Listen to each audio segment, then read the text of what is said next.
Blair here. Great to have you joining me this morning as we get started here in full swing with the story of Noah. And we're going to be looking over the next couple of weeks at this beautiful story of Noah and the ark, something a lot of us remember as kids, and for some of you, maybe the first time you heard this story.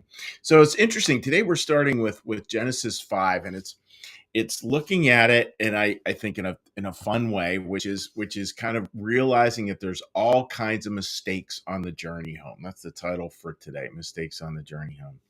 So Genesis 5 starts out, and there's a couple of these parts in the Bible that are sort of lineage passages.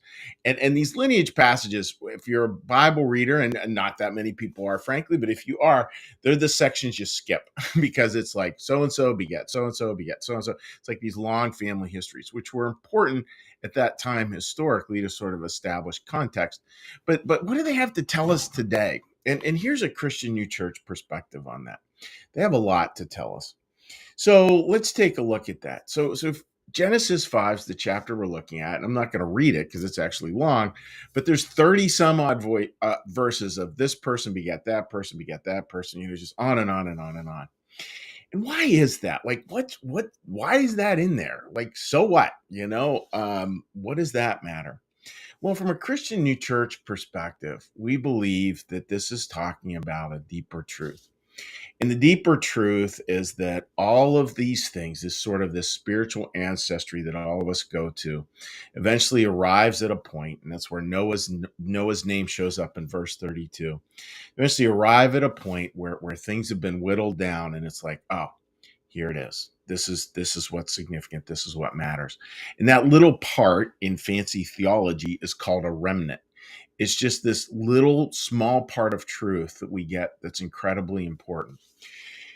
And then, folks, that's the part I want to talk about today. And that's the part I'd ask us all to just consider and just to breathe with, because I think it's really beautiful and I think it's incredibly important. What happens in life, right, is we go through life, and life kind of moves through this process of being really complex and really challenging, and may start out easy, but it definitely gets harder and harder and harder. And inevitably, being human beings, we lose our way. And from a real important perspective with that, it's not that there's anything wrong when we do. It's in the book. This is what happens. This is how we go about life. It's not like there's tragedies involved here. I mean, there are tragedies in life, right? But it's not like we're making them up. It's just, this is life. This is what happens. This is what we go through. And then we end up over time, and we get to these places where all of a sudden all that gets distilled into these beautiful parts. And that's what this is about. That's you think of that as Noah. So what does that mean in our real lives? Like, one of the parts that's always interesting to me, and this has been a big aha over the past couple of years, is anytime I work with people, and maybe you've heard me say this before. You work with a couple, you're really working with four people, only two of which are worth talking to. And I think that's true for most of us as well. You know, most of us have a part that just is not worthwhile to talk to in our own heads or with other people. It's just not a good place.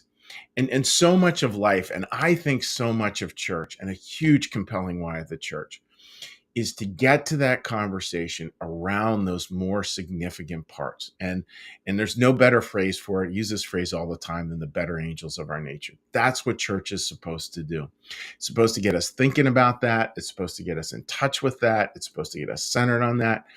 It's supposed to get us to that point. And that better angels of our nature, I think that feels like home. I think when we're in that place, it really feels like home. And there will be many mistakes along the way that get us there, but we have to hold it as that this is really the art of homecoming, the art of that place. And what is it that's within that, the better angels of our nature? Well, one phrase that is fascinating is the phrase innocence. And in innocence, we kind of think of, at least for me, I immediately go to, well, that's kind of naive, not what's innocent in the world. It's all such a mixed bag, it appears.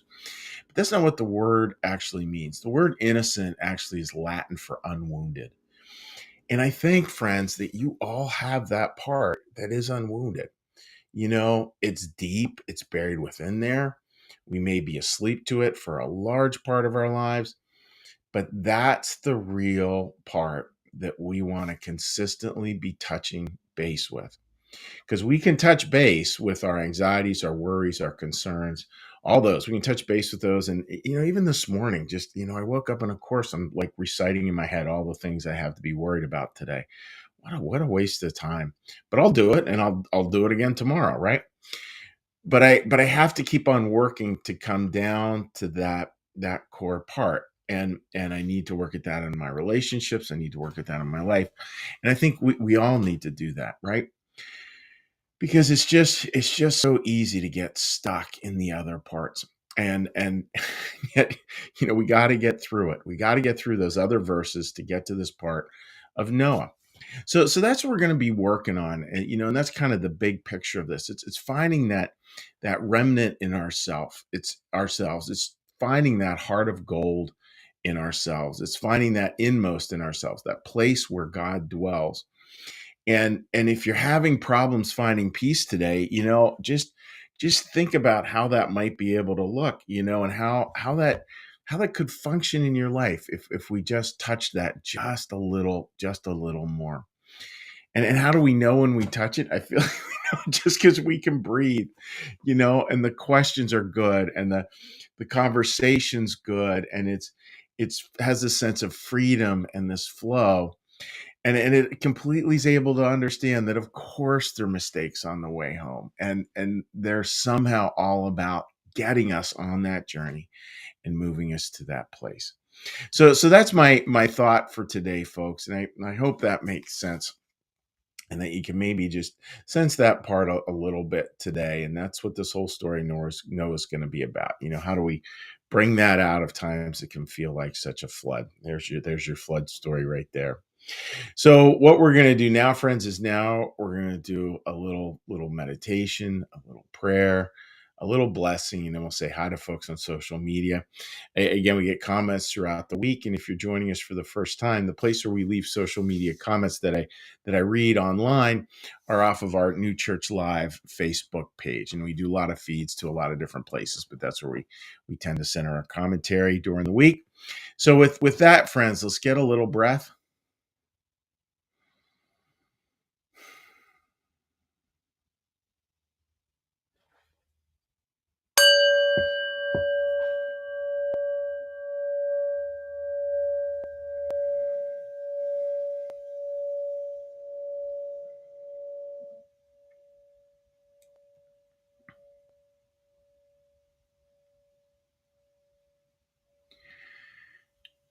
Be still and know that I am God.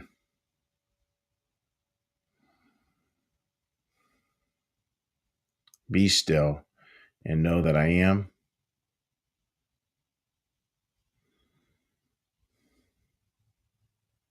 Be still and know that I.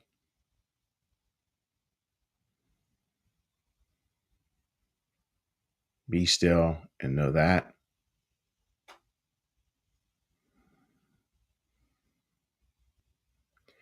Be still and know.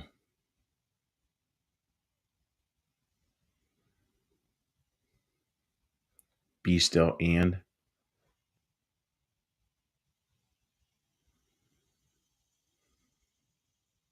Be still.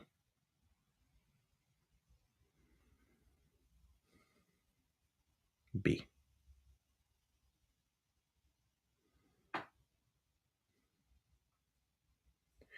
Our Father, who art in the heavens, hallowed be thy name. Thy kingdom come, thy will be done, as in heaven, so upon the earth. Give us this day our daily bread, and forgive us our debts, as we also forgive our debtors. And lead us not into temptation, but deliver us from evil. For thine is the kingdom, and the power, and the glory forever. Amen. May the Lord bless you and keep you. May the Lord make his face to shine upon you and be gracious unto you. May the Lord lift up his countenance upon you, bring you peace, and bring you home. Amen. All right, dear friends, let's take a look at what people have left some comments on today. Let me just mute this here. And again, I hope everyone had a great weekend. Linda, good morning to you, my friend, and I hope you're doing well. And that was great news about Christian. Good stuff. Rick, good morning to you, buddy, and great to hear you and fun to see the party plans all coming together. Gwenda from up in Canada. Gwenda, great to have you joining us, and my friend Carolyn from out there in the Midwest. Yeah, it is a happy day, and Carolyn, just it's fun when we start. I don't know. It's. I had a couple of really powerful dinners over the past few nights, and it's fun when we get to start to share those deeper parts, and it really does create this deep level of joy when you start to see that inmost in other people and share it. It's good stuff. Kim, good morning to you, my friend, and I hope you're doing well. Gene, wishing everyone a good morning and hoping everyone an amazing week, and totally agree with that, Gene, as well. And Sherry, good morning to you and wishing you all the best as well. So, folks, I wish you a great day and a great week ahead. And yep, hope you can join us tomorrow as we continue on with this story of Noah. And again, it's really a story about bringing that tender inmost part alive. And what does it look like? Like, what do we got to get rid of? What do we want to embrace? How do we want to do that? Because I feel like that's so much what we're trying to do here in humanity. All right, friends. Well, take care. Have a beautiful day. Bye bye.